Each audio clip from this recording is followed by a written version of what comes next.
Lore Corner for you. Lore Corner. Lore Corner. Bit of a short one tonight. It's not a super long one. It's a short episode. Kind of in the middle lull of the season. Don't have a whole lot to talk about. Hopefully next week is not just a meteor twab, but some more story stuff to talk about. This was kind of just, I don't know, I feel like a holding pattern for the quest, the seasonal quest. Yeah. Plus, like... Which is fine. We had that with Kaido a few times, right? Yeah. Plus, like, I feel like... I don't know if I'm just reading too much into this or not, but, like, I feel like the last couple weeks, like, with E3 and everything else going on, I feel like maybe this was a point where they're like, hey, there's a nice break here. You know, people are probably going to pay attention to other stuff for a while. You know, maybe we don't want anything big going on during these couple weeks. I mean, they did drop the Queria thing on us last week during E3. That's true. So that's true. Never mind. Scratch my theory, because it was bad. Anyways, sorry, Josh. Continue. All right. So I only have one piece for us tonight. I will likely have more next week. I do want to go into the story of what Ada's been doing during all this at some point before the end of the season. Maybe just kind of like as wrapping up, there's going to be some Solstice lore, I'm sure. And if it's anything like the Guardian game stuff, I really want to read that. But again, trying to intentionally stay away from a lot of this before it's actually in the game. This one's called Gilded Knives. It's, of course, from Beneath the Endless Night. They say the promenade of the core district never sleeps. In times of celebration, it was a parade ground meant to extol the virtues of the Guardians and show the people of the city the faces of their often distant defenders. To see it empty was almost unheard of since the Red War. Executor Hideo of New Monarchy walked alongside Lakshmi II of the Future War Cult, observing vendor stalls decorated in neon lights that flickered intermittently as they passed. But there were no vendors, no proprietors. Hideo glanced over his shoulder at the 4 Future War Cult security officers that followed behind them at a respectful distance. Do you remember the last time this street was empty? He asked. Yes, Lakshmi said with a heavy heart. They called me a fool then as well. She did nothing to hide the contempt in her voice. We make mistakes in circles, Hideo, walking in a loop of our own self-made despair. Before he could formulate a response, Hideo spotted the reason for their walk through the endless night. A towering behemoth of chrome and lavender cloth hunched over an abandoned plaza. Saint 14 focused on the birds underfoot, scattering a handmade mix of seed on the ground while he cooed contently at the pigeons. You have chosen poor night for a walk, he observed, as Hideo and Lakshmi approached. Do you need escort back to tower? Hideo shook his head. No, Saint. We went to find you in the hangar. Miss Holliday informed us that you had come here to... He eyed the birds. Contemplate. Birds are uncomplicated, good conversationalists. They give me room to think, Saint said with a smile on his voice. How can I help? The consensus has struggled as of late with some of the Vanguard's decisions regarding the city's security. We wanted to expand that conversation to include you, Lakshmi said. But not Arak Jal? Saint asked, a more pointed and cunning response than either Hideo or Lakshmi had anticipated. No, Hideo quickly confirmed. Lakshmi verbally maneuvered around Hideo's answer like water around a stone. This is about ensuring that the best interests of the city are at the forefront of the Vanguard's mind. Saint fixed his helmed visage on Lakshmi. The Elixni. A statement, not a question. The Vanguard are a military force, and the consensus does not doubt their commitment to defending the city beyond its borders. Lakshmi carefully worded her approach. But we have come to doubt that a military force is the best governance for the city inside of its walls. Saint squared his shoulders as it presented a challenge and looked between Hideo and Lakshmi. His stoicism twisted Hideo's stomach into knots. We would like to propose a restructuring of the city's leadership, placing the Vanguard as the authority for what goes on outside the walls. Hideo gestured towards the mountains, and respective leadership here in the city, as he motioned to Saint. This is a bad plan, Saint said without any attempt at obfuscating his feelings. Hideo pleaded. On top of that, the Vanguard is stretched too thin. They cannot be the leadership they need to be. Saint balked. Then why come to me? I am no politician. But you are a leader, Lakshmi countered as she placed a hand over her chest. A hero, a symbol to the people. Saint drew in a steady breath and grew silent. It may not feel like the right choice because of your feelings towards Commander Zavala and Ikora. Change can sometimes feel distasteful, but I know you aren't one to ignore your sense of duty. Saint looked down at his feet, and at the birds, and at the seed.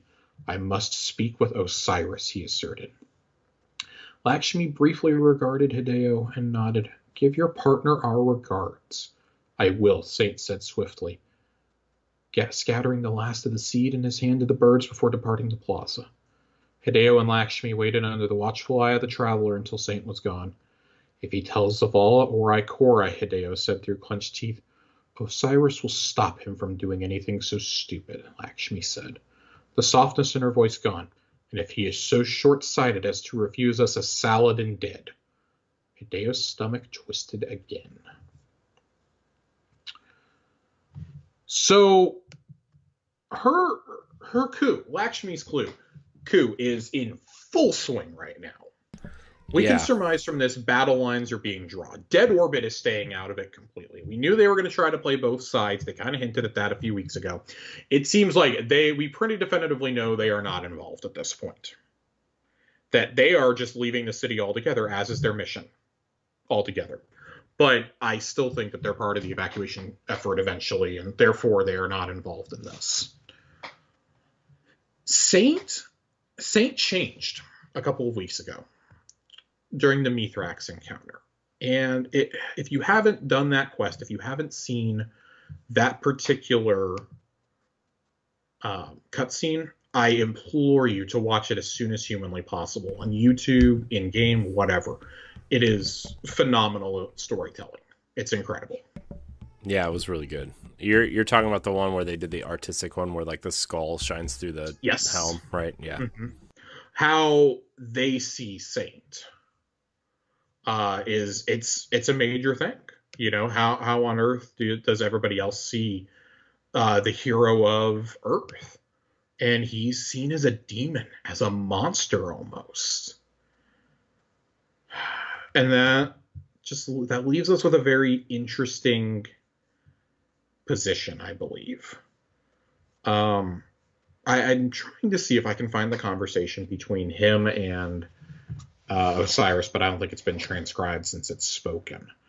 But it's a very good exchange this week. He basically tells them he tells Osiris what Lakshmi is planning, and Osiris is basically like, yeah, I know. And Saint, he's appalled. This is his best friend, and we know from our lore readings a couple of weeks ago, Osiris is in on this plan. He has tried to keep Saladin and Zavala separate. I mean, of course, we have our own theories here, if that is really Osiris, or is it, as last week's readings indicated, is it Savathun? Which seems like the much more likely solution right now, is that it's Savathun or I think it's Savathun. It could be Xivu Arath, but I don't think it is. Taking on the appearance of Osiris. Yeah, I had a theory because when I saw the Vex kind of glitches around, I'm like, maybe is he part of the simulation and they don't know? But you kind of debunked that theory, and then when I thought about it, I'm like, yeah, you're probably right. But yeah, the fact that he seems to be being controlled, it seems like. Or like a shapeshift almost, or something like it's right.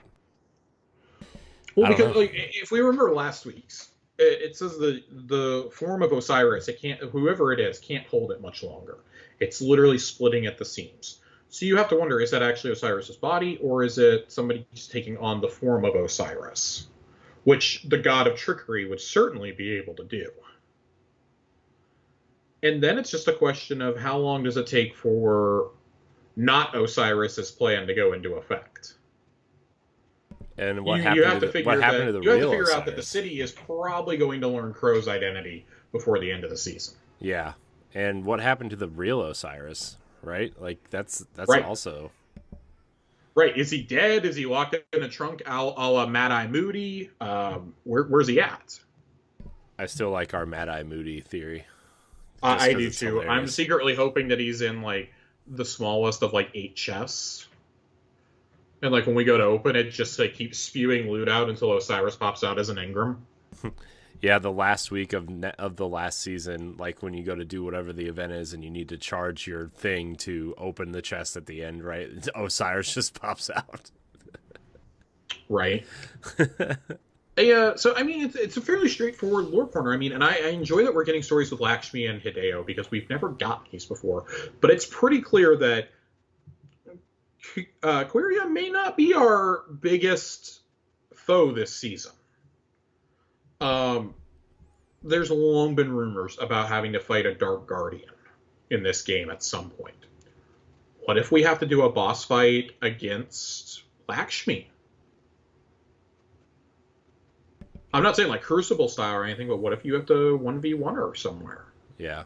Or like there's a lot of different avenues I think you can go here, because surely the Vanguard is going to dispatch you to deal with it. Right. You're basically their sword. Yeah.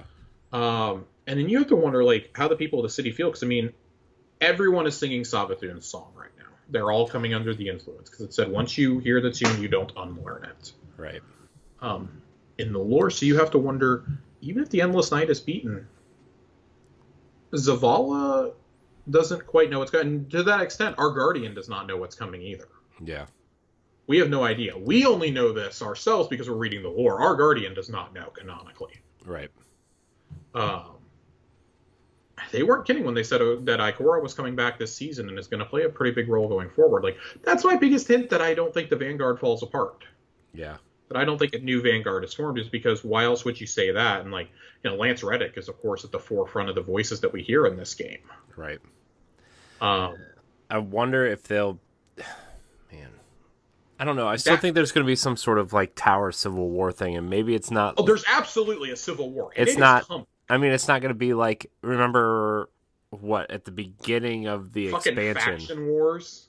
Yeah, that's what I think it's going to be. I feel like there's going to be some sort of faction war. And maybe that's like the bonus seasons, like that rumored bonus season. Yeah. That we're getting. Maybe that, like, it's like some sort of faction war, and like, I don't know, maybe they do some sort of thing, kind of like Guardian games, right? Where like, everybody picks a faction or whatever, and then whatever. And I know that they probably won't do this because, just the way they develop the game and how long it takes and whatever. But like, I think it would be cool to be like, well, whichever faction wins, let's steer the story in that direction, right? Canonically. But yeah, I have to think that may be part of the plot line for next season. Mm-hmm. Is that the tower is in a full-on civil war, and that Savathun takes advantage of that, because it's pretty clear she's sowing the dissension here, right? Mm-hmm. So I don't know. I'm very curious to see where this goes next week, because by all accounts, next week is like when we fight Quiria. Right. So, but there's still that epilogue at the end of the season, which makes me wonder, they really going to hold it till then? Because next week, by the challenges list that we have, again, example of a good data mine, appears that next week is our last story quest. There's 8 of those required for the Triumph, right? For the Seal, and we're at 7 out of 8 right now, if you've been keeping up. Right. And how long is this season? How many weeks is this season? Oh, God, I have no idea, but it ends on, like, August 23rd or something. Yeah. So, we've still got 2 months to go. Yeah. So, I like 15 weeks, I guess that would make it? About 15, yeah. Yeah. So, we're roughly at about the halfway point right now. Yeah. Which feels really weird to say with 2 months to go, but we're at roughly a halfway point. We just had Iron Banner. We're getting another one next week. I wonder if this, like, they're doing it early though because Solstice is starting, right? That's the reason they're doing it early. They've pretty much confirmed that that's why it is, and they said also with Grandmasters coming this week. They just started this week. No, I did not attempt Grandmaster on Glassway. Why not, Josh? Because I'm a pussy and I'm waiting for it to be on Inverted Spire. Just like everybody else. I'm not doing it next week on Fallen Saber either. Hate to break it to you. God, that's even worse. Dude, it's gonna be Inverted Spire and what's the other one? Warden of Nothing and Insight Terminus. Those are the three I'm doing. God. I'm waiting Fallen until they're all up so I can just play Inverted Spire like 15 times over the end of the season. Dude, Fallen Saber sucks as a regular strike, let alone a fucking Grandmaster Nightfall. It's rough. I did it as a master, and it was just unrelentingly bad. But all things aside, like, it seems like they want to get the seasonal narrative mostly out of the way, and then it's almost like an E3 conference. Like, it hits you with so much, and then, you get that event that's like kind of that lull in the middle, almost like it's all your third-party stuff. Right. And then at the end, they go, but here's one more thing. Right. For the final couple weeks of the season, or a live event or something like that. And I feel like at some point, so I like that this lore this week specifically calls out the parade grounds, which is where we went to watch the Traveler heal itself last fall. Right. I gotta wonder what they're planning for this year. Yeah. Could we get the city sunset? I mean, I'd kind of like it because I'm really tired of that tower right now. Yeah, let's get a third tower. Let's do it. Dude, just give me the helm. Just make the helm a little bit bigger. Let me walk down the stairs to see all of my ships in the hangar. Yeah. Not the purple ones. Exotics only. Like, let me see Guardian ships flying out of the helm. Dude, I know we talk about this, like, I know we talk about this every week, but something's got to happen in the helm, right? Like, there's got to be like some sort of mission because our super's charging and everything. Like, right? I feel like this feels like another homecoming mission is coming. Mm-hmm. Like, at some point, like, we escape the new tower or escape the helm and try to, like, I don't know, maybe we're on a mission to save someone, or like, I don't know, but then you have to get back to the helm. Maybe you're being chased or something. We've had the theory that it'll be protecting Crow. Yeah. Once certain people in the city find out who he is, because let's be honest, if Lakshmi finds out, she's gonna go ape shit. Mm-hmm. Like, that's gonna be all the pretext she needs. So who all knows? Just Ikora, Osiris, and Zavala right now? Yeah, Ikora, Zavala, and not Osiris. Yeah, not Osiris. Does Saint know? Nope. Mm-mm. Saint does not know. Amanda doesn't know. Drifter probably knows. Drifter probably just doesn't care. Drifter doesn't give a shit. He didn't come to the tower until after Cade was dead. Even though Cade ran with him for a while before he became Hunter Vanguard. Yeah. You figure that something is being set up. Shax and Saladin don't know. No. Oh, Saladin Saladin would doesn't. Freak the fuck out. Well, he's also trying to be a team player now, so who knows? Yeah, he's trying, and then when he finds out that nobody told him about this, he's gonna abandon the tower. He's listen, he's just really upset because nobody confided in him. Osiris told him he couldn't go talk to Zavala to resolve like a 50-year-old grudge. Right. And on top of that, hey, Fellwinter may be coming back to life. Yeah. Anna Bray is off doing something with him right now, and that's not good for anybody. Right. Man. Fun times are ahead, my friend. Fun times. I hope we come back next week and just have had our slacks blown off. Yeah. But as I do with everything in Destiny, I'm going to do my best to keep my expectations in check. Mm-hmm. It's that end of the season when I think you're really going to be just like walloped with something. It's that epilogue that has that big question mark right now. Right. That's like, God, like I know why they put it on there, and it's like, yeah, it is a miracle that I haven't had whatever it is spoiled for me. That maybe it is not even in the game. Maybe they yanked it before data miners found it or something. I don't know. Maybe. But I am so excited to see what happens in that epilogue thing. It's that because that's going to set up the that's the one more thing. Yeah. And it gives the indication it's going live like 10 to 14 days before the end of the season. Yeah. The day the season ends and then it goes down for maintenance, you have to figure that's the Witch Queen reveal and the next season reveal all at once. Right. They're gonna do what they did with Beyond Light. And honestly, if that's the tradition they get into, I'm here for it. Yeah. I love it. And I mean, like, 6 months is a long time to wait when there's only one season. Like, I'd love it if they were able to just hold it until like 90 days before the next release and be like, here you go. You've got the 3 months of this season, and then here's our next major expansion. Right. Like, awesome. Just ride that hype train. Everybody's coming back to finish up stuff they haven't done throughout the year. Right. It's going to be real interesting to see how this shift affects them. I think getting out of fall is a very smart idea. Oh, yeah, especially this year. Delays this year, it would have been absolutely massacred if they put it out in November. Right, because they could have survived a September launch, but there was no way it was going to be ready. Yeah. I mean, you got Battlefield, Call of Duty, Halo's free to play now, right? Back for Blood. Yeah, Back for Blood. There's something else coming out this fall too. I mean, like, I guess Forza. I mean, and on top of that, there's continuous updates to things like Apex and Warzone and Fortnite.